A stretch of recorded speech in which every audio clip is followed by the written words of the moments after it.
शेगाव येथून संत गजानन महाराजांच्या पालखी सोहळ्याचं 13 जून रोजी श्री क्षेत्र पंढरपूरकडे प्रस्थान होणार आहे। आषाढी एकादशी सोहळा 17 जुलै रोजी साजरा होणार आहे।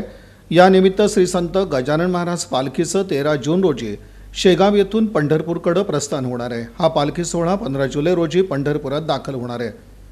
आषाढी एकादशी सोहळ्यानिमित्त पंढरपुरात उपस्थित राहण्यासाठी संतांच्या पालखी सोहळ्यांनी नियोजन केले आहे।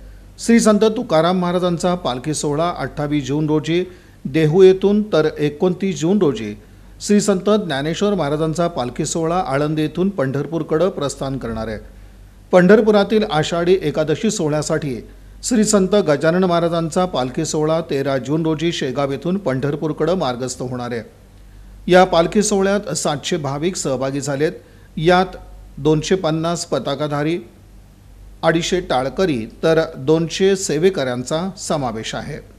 हा पालखी सोहळा 15 जुलै रोजी पंढरपुरातील श्री संत गजानन महाराज मठात दाखल होणार आहे।